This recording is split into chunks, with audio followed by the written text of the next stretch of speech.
Hey, welcome, all my right thinkers. Thanks for tuning in to check out your boy, P-Funk. Yeah, out here in the lab, where I do what I do for you. The sun is up, so it ain't too wee hours early, about 6 o'clock. Okay, I got a nice quick lesson for you that I put together, so I'm gonna give it to you and get on out the way and go ahead and do what I gotta do. But right now, let's go. Right as a 25-year-old lived by a storytelling story with a message.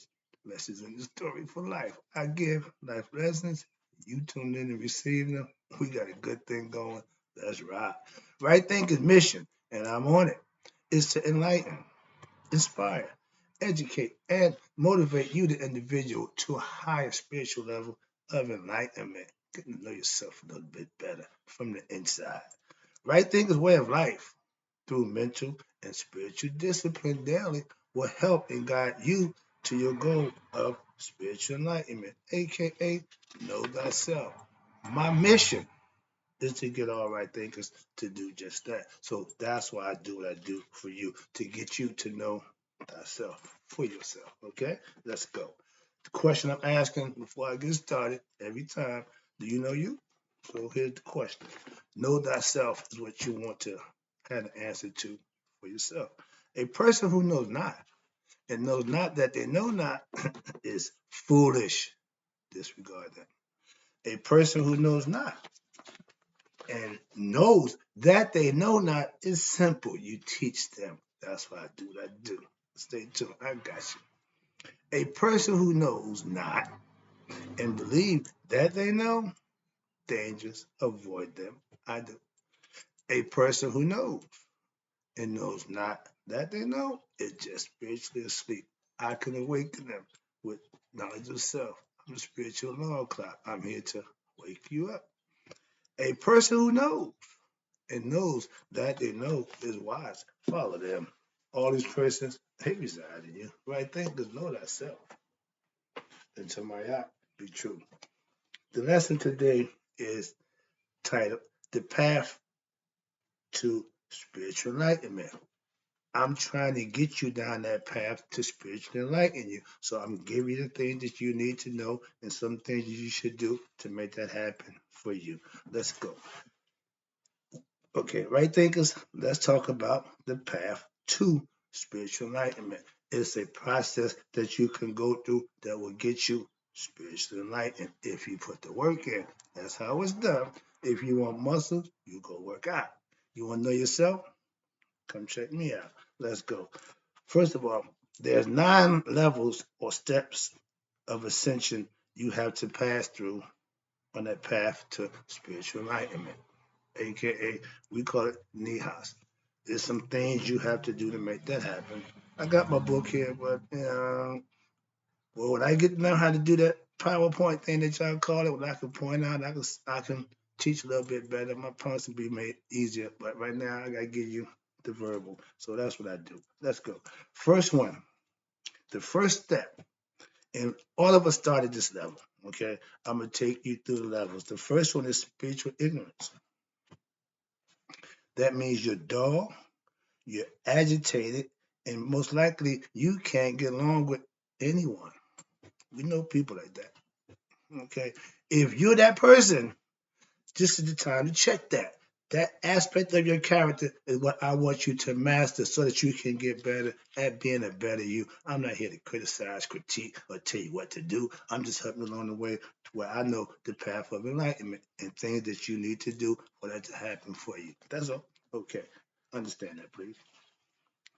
Practice Maya, aka right thinking philosophy. That means you live in accordance with principles that were set forth by our ancient ancestors that you can follow and to make that happen for you. Those are things you have to do. That's the second level. You go from ignorance to start practicing Maya or right thinking philosophy. The next one is preceptorship. What's a preceptor? Teacher, master, teacher, sage, guru, mystic, somebody who knows. And that's the whole point. You want to associate with an authentic spiritual master or teacher, aka sage. This is fun for me. I'm getting a chance to exercise. I'm gonna break it down. Hopefully, I fit the bill. That's what you want to do. If you have a title, and if you ain't living up to that title, you shouldn't have the title. First of all, you're given the title because of what the work you put in. So understand that, and I'm serious about that. Always remember this, right thinking students. Always show reverence and respect for your spiritual preceptor, aka teacher, or moi. I'm saying that that's what the rule is. I didn't put it in there because it's me. No, no, that's what it said. And I had to follow these same rules. Next one is wisdom. If you stop being spiritually ignorant, if you practice Maya, if you find a teacher, start practicing learning your ways, and you show them respect, you will gain wisdom because now you're doing what? You're listening. This is my trinity to learning. First thing you had to do is listen. After you hear, you should contemplate, ponder, whatever you want to call it, but then you reflect on what you heard. And once you reflect and give it some more thought, now you want to take it into what? Meditation. That's the next level where you want to implement it in your daily life. You make it part of what you do. The trinity of learning. That's what I call that process. And when it's done correctly, that's what you're going to do. Learn. Once you do that, once you become wise, once you become spiritual, a little bit understanding, now you're going to show devotion to the divine. Why? Because of what you're learning, you know now you got to answer to a higher power. I call it spiritual discipline. What? Holding myself accountable to doing what's right. Devotion to the divine means daily prayer and righteous living, being obedient to your higher self. I call it again spiritual discipline. When you do that, you are God conscious, you're prayed up, you're walking in the grace of God, you're walking by faith, not by sight. All those things you can do when you practice right thing philosophy and put the understanding in order and follow them, and you'll walk right on into spiritual enlightenment. This is the path that you need to walk. These are the steps that you have to take. Sorry. Once you devote your time and understanding God, that don't mean running around here raising the roof, oh, praise the Lord, talking in tongues and blessing it. No, no, no. Showing devotion means you are personally responsible to be accountable to the relationship that you have with your higher self, aka God. All that pride and press, me, man, no, I'm not here to do none of that nonsense. A lot of people want everybody to think they doing this or they got that going on. That's all a facade. Okay. All right. Next thing you want to become is calmness.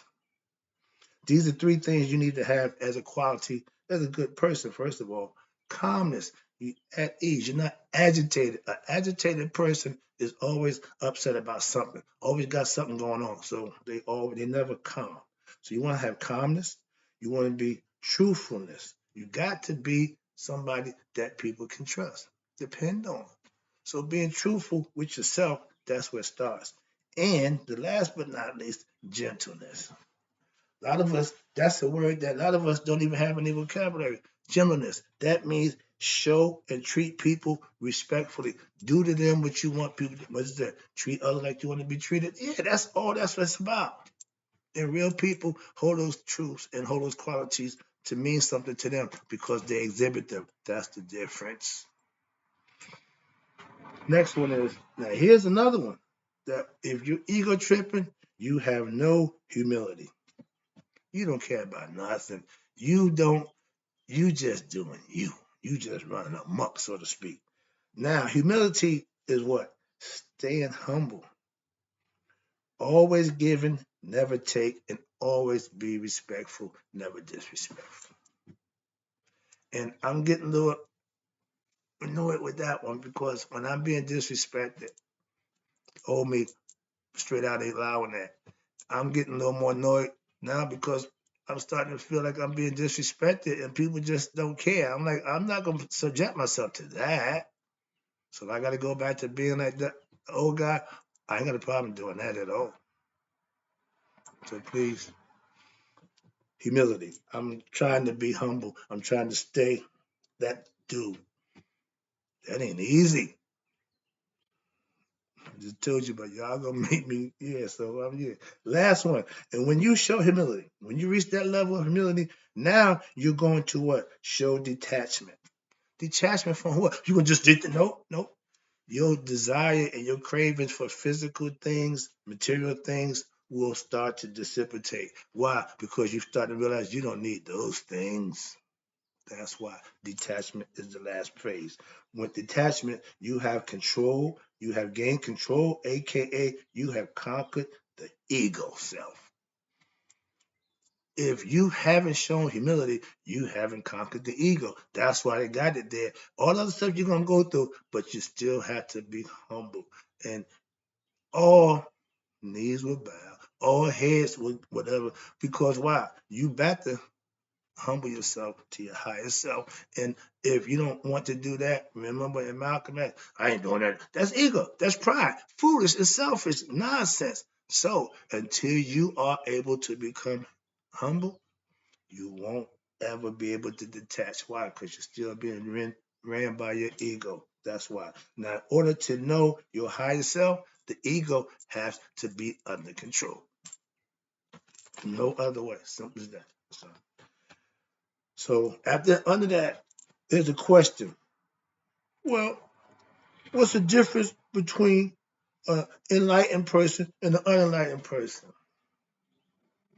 I'm going to end this lesson with answering that question, hopefully, and put that to rest. Because if you don't think there's a difference, you ain't thinking right. Okay, what's the difference between an enlightened person and an unenlightened person? The unenlightened person, watch this, needs to enjoy the company of another person. They need to have somebody around. They're never going to be by themselves. This is why they tell you the loners, they go inside. An introvert works with themselves. Extrovert need people around. And most people who are unenlightened are extroverts. Watch this. They need another person or experience some situation, being in the situation in the time and space. Watch this. To what? To feel joy and happiness. Even if it's a drug or under the influence. You need those things because you're unenlightened, so you don't know. That's ignorant.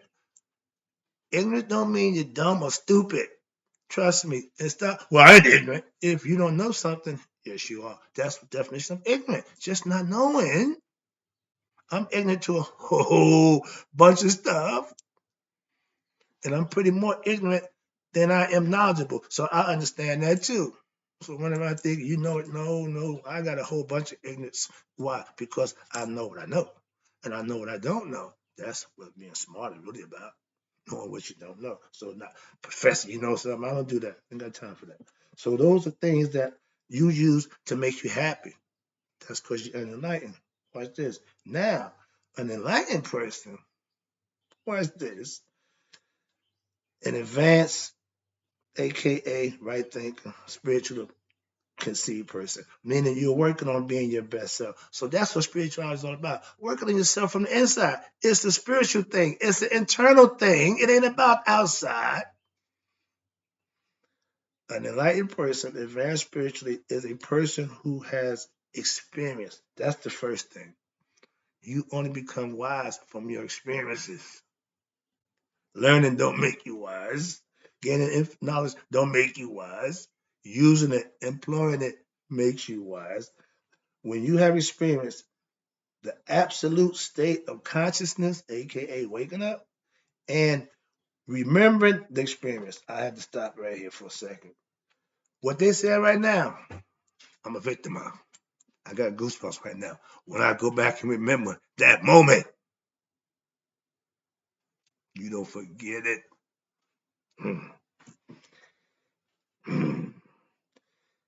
And you feel that unobstructed bliss and joy. That's a Christian's dream. That's a Muslim's dream. That's it. Judea's dream. Why? To make that connection with God. That's what it's all about. Right thinkers, I'm trying to get you to have that experience for yourself. 10 years ago, it still brings tears to my eyes. That's the difference in an enlightened and an unenlightened.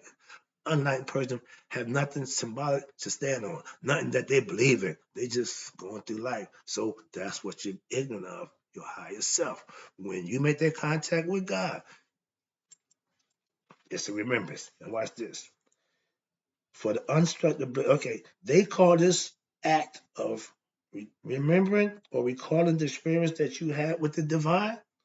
They call it known as remembrance or anointment of God, of the divine. Everybody who reached that level will remember that moment. Because from that point on, things will never be the same. You can't go back. Once you go down the rabbit hole of spirituality, and once you become enlightened, oh, you're going to be it's a whole different world now. I'm here to tell you, again, experience. Right thinkers, watch this.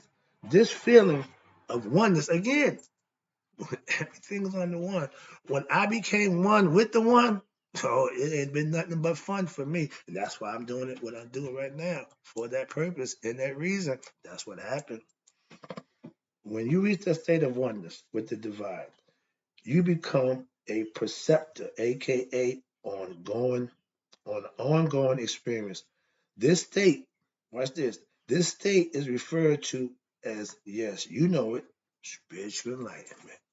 That's what happens or achieving oneness with the divine, aka Nihas. Only a true, authentic spiritual preceptor, aka sage, will be able to do that. Why? Because they had to have that experience. The mystic is a mystic because he had the mystical experience with oneness with himself from their perspective. So they had the right to talk and say good stuff and philosophically point of view. I'm doing the same thing, teaching from a concept that I understand, that I can put across to others. Hopefully they can use it and benefit from it. That's all I do. That's what sages do. Oh, speaking of sages, watch this. A sage practitioner of right thinking philosophy, wow, or we profess semi Taoic or semi yoga. When you learn to discover, watch this, a sage have learned to discover the true source of bliss and that unobstructed joy and to abide in this continuously, this state by not allowing, you ready? The egoistic desires and expectations, the sentimentality, anger, hatred, greed, etc. These are all the qualities that an unenlightened person suffers through and probably don't even know it. But these are things that you need to be aware of. Why? So you can correct them. Knowing there's a problem is half the problem solved. Moving on. Watch this. I'm about done. Make it quick. To cloud their experience. When you have all this going on, you cloud the experience of what? Your higher self and you coming together as one. You got distractions, you got luggage, you got baggage, so to speak. And watch this. So therefore, here you go. It is said that enlightened, aka sage, has what? Accomplished the most important task in life.